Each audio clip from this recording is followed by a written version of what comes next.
सत्यनाम साहिब कबीर बंदी चोट धनी धर्मदास चार गुरु वंशयालिस पुरखजनों गुरुदेव महाराज योगदास सर्वे संत महात्माओं को वारंवार बंदगी। सभी प्रेमी सज्जनों और सकल हंस को वारंवार नमस्कार। प्रेमी सज्जनों, ये सूक्ष्म शरीर प्राणमय कोश में आगे चंद में क्या कहते हैं साहिब जी कि ज्ञान इंद्री पांच उद अंतःकरण मन आदि दो सुखम पांचों तत्व उद प्रकृति सभी देव आदि दो व्यवहार देवनी सुखम कीना देख हृदय विचार के यम जाल खानी कलेश है प्रीत आदि जुनी संचार के। यम जाल की माना है कि मन का जाल कल्पनाएं या ख्वाहिशें या भ्रमपूर्ण मान्यताएं जैसे कि जिसे अंधविश्वास भी कहा गया है। संचारी मना फैलाना या उत्पन्न करना वगैरह। तो भावार्थ इस संत का पांच इंद्रियां मन आदि अंतःकरण पांच और पांच तत्व के सूक्ष्म अंश 25 प्रकृतियां सभी 14 देवता और उनके व्यवहार इन सबके सूक्ष्म अंश के शिवरूप को सूक्ष्म शरीर या प्राणमय कोश माना है। तो प्रेमी सज्जनों, पांच इंद्रियां और अंतःकरण पांच और पांच तत्व और उनकी 25 प्रकृतियां जो सूक्ष्म है और 14 देवता का जो व्यवहार है वो भी सूक्ष्म है। इसी को ही सूक्ष्म शरीर या प्राणमय कोश माना गया है और कहा गया है।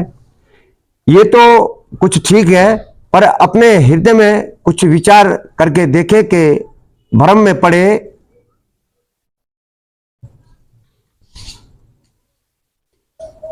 धर्म के जानकारों ने विषय सुख भोगने की खानी सूक्ष्म शरीरधारी देवता और विषय दुख भोगने की खानी भूतपूर्व योनियों को कल्पना करके इसका प्रचार कर रखा है। यहां पर कुछ अल्फाज उठते हैं कि जो भी महात्माओं ने इन पे टिक्का की है प्राणवायु पे प्राणमय कोश पर सूक्ष्म शरीर पे, तो इनमें कुछ ऐसी कल्पनाएं भी रखी हुई हैं जैसे कि भूत आदि की और प्रीत वगैरह की।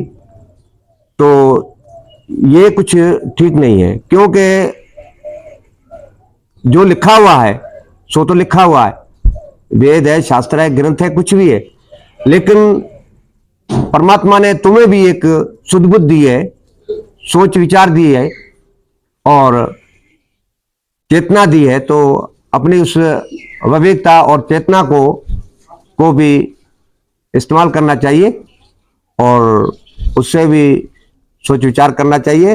सूक्ष्म शरीर के वर्णन में देवता वगैरह की कल्पनाओं का मिश्रण है।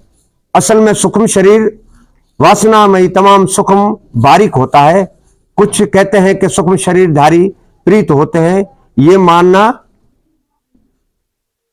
ये मानता रखना गलत और भ्रमपूर्वक है।